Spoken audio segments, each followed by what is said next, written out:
voilà meeting di woy ay député di woy ay militant di woy di tàccu président séance bi au lieu mu wax police gendarmerie ñu intervenir mu rappeler à l'ordre mu mel ni daf leen di encourager Mouhamed réew mi fi mu toll ku jaaxlewul xamuloo gravité situation. Alors pour sénégalais yi seetaan au-delà li ngeen génn naqarlu parce que on vous a pas donné les moyens de vous exprimer par rapport à la violation du règlement intérieur lan ngeen war a def l'opposition parlementaire lan la war a def est-ce que yoon may na ko mu recours est-ce que itam président rek moom moo war a saisir le conseil constitutionnel wala lan la leen ban moyen de lutte ngeen am pour faire face à cette situation qui est extrêmement grave à l'Assemblée. ci situation bi xew malheureusement bu ñu defee recours au niveau du conseil constitutionnel xam nañ d'avance réponse bi mu ñuy jox. Bien sûr. daf ñuy wax ne loolu c'est le règlement intérieur de l'Assemblée nationale moo ko waroon régler. dafay déclarer wu incompétent mais règlement boobu ko waroon régler mais ñoom bëgguñu ko appliquer donc mu mel ni il y a un vide parce que ñii bu fekkee jaay doole la ñuy def respecté wu luñu règlement intérieur bi wax nga ko lu bëri ci seen loi scélérate yi nga xam ne amul unanimité bu nu ñëwee dañuy violer règlement bi bu fekkee ne conseil constitutionnel dafay déclarer incompétent ñun véritablement on pose le débat pour que loolu ñu trouver ci solution parce que c'est extrêmement grave. Alors tey dégg naa donc aujourd'hui li ñu mën mooy nous organiser au niveau du groupe des non-inscrits au niveau du groupe Takku Wallu prendre acte. Absolument. Mais réfléchir mais parler à nos organisations politiques parce que ku nekk ci ñun ci parti politique nga jógee parti politique yooyu am na kuréelu opposition yi ñu bokk démb am na fukki téeméeri organisation ak ñeent fukk yu signé benn déclaration pour fàttali ne lii hold-up électoral la quand même hold-up législatif mais waruñu yem ci ay déclaration du ma wax ñu dem ni Pastef daan def di taal di instrumentaliser di kii waaye. parce qu'on vous reproche que vous êtes trop républicain. mën nañu nekk républicain mën nañu nekk républicain waaye la politique c'est le rapport de force. bu fekkee sénégalais yi ñoo ànd ak ñoom ci li ñuy def ñu xam ne sénégalais yi ñoo ànd ak ñoom ci ñuy def mais foo ñu wax sénégalais yi situation réew mi fu mu toll. c'est ça le rôle de l'opposition. c'est d'éveiller les consciences wax ak sénégalais yi. loolu nag du ay communiquer kese. man maa ngi koy wax sama mbokk opposition yi.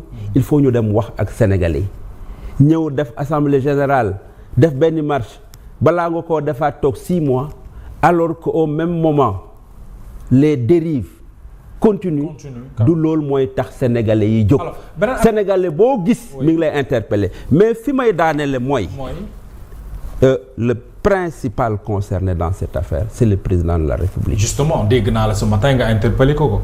parce que Mohamed mais doo leen ko xeexal. mais absolument parce que dafa am loo xam ne bu ñu fa tolloo moom moo war a jël responsabilité. Oui, il est interpellé. parce que dañuy wax ne le président de la République et la centralité c'est la clé de voûte des institutions. maanaam donte am na séparation de pouvoir entre exécutif bi législatif bi. judiciaire bi bu ñu demee ba ñu jéggi dayo war na mën a jël ay dispositions te constitution bi daf ko may suffisamment d'arguments de ressources yoo xam ne permettre na ko quelle que soit la personne ou l'institution bu jalgatee yoon jalgatiwaat am na sañ-sañ jël par rapport ak pouvoir yi ko constitution bi jox mu remettre les choses à l'ordre parce que lii buñ ko bàyyee c'est un précédent extrêmement dangereux. Tout à fait. C'est pas l'intégration de Ousmane Sonko la nit ñi compte mais sur le principe, sur la forme, la procédure. Et sur la procédure. Oui, parce que dafa am loo xam ne li ñuy wax liy raam ci ñag bi la jëm. Tey c'est l'Assemblée nationale qui a été balafrée, qui a été saccagée, qui a été instrumentalisée, un règlement manipulé au gré d'un clan. Demain mën nañ jël ay dispositions pour s'attaquer à la justice de notre pays. Oui, parce que ku gis li premier ministre doon wax li mu doon wax en tant que membre de l'exécutif mu koy yàq magistrat yi di ko yàq kii bi pouvoir judiciaire bi tey jii nii il est patron de la deuxième institution. parce que mënoon nga ne sax le président de la République c'est le chef supérieur de la magistrature. am na worma boo xam ne moo ko féete woon kaw waaye ci wàllu institution kenn féetewu ko ci kaw parce que les pouvoirs sont indépendants. ndegam ki nekkoon ci biti nekk sous la tutelle du chef de l'État moo doon permettre yenn écarts yi vis-à-vis de la magistrature tey ji mu jiite institution bi topp ci président de la République mais ban taxawaay la war a am. surtout il a interpellé le président. donc le président Mohamed. Oui. dafa war a jël ay responsabilités parce que lii raam ci ñag bi la jëm.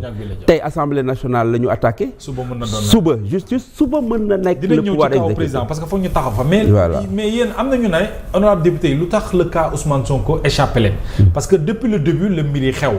c'est-à-dire tantôt on parle qu'il a démissionné ñi naan def démission la ñi naan suspension de son mandat la ba tey. ñu jékki-jékki mu ne sarax biir assemblée am na yenn honorable député yi sax ñu ne dafa violer lu jëm ci ni mu duggee assemblée parce que amul woon droit duggee noonu mais maintenant lan ngeen di teg ci loxo sénégalais yi entre suspension démission ba tey ñu naan amul droit dugg assemblée qu'est-ce qui s'est passé. mais la notion de suspension ça n'existe dans aucun des textes.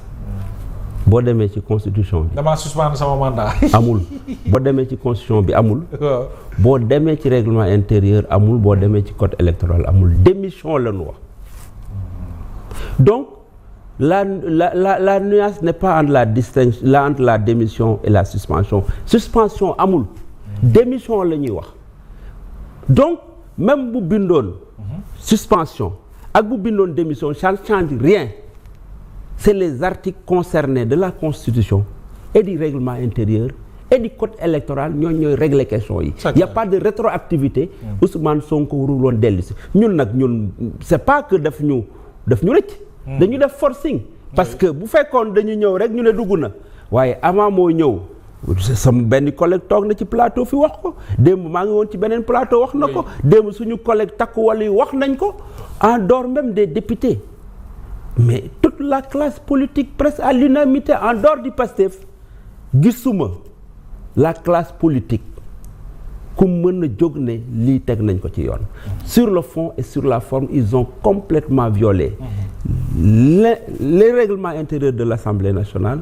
violé cet article de la Constitution qui stipule que véritablement conditions yi nga xam ne moom la ñuy war a dellu si waate Assemblée nationale en renvoyant ça à la loi organique l'article 132 du règlement intérieur boo ci boolee le fait que tey article 15 bi sénégalais yëpp xam nañ article 15 assemblée. man foog naa ne sénégalais yi ni ñu xamee règlement bi sax mënuñ ko woon xamee à cause des violations récurrentes et flagrantes. du pouvoir Pastef. donc chaque loi chaque proposition nga xam ne am na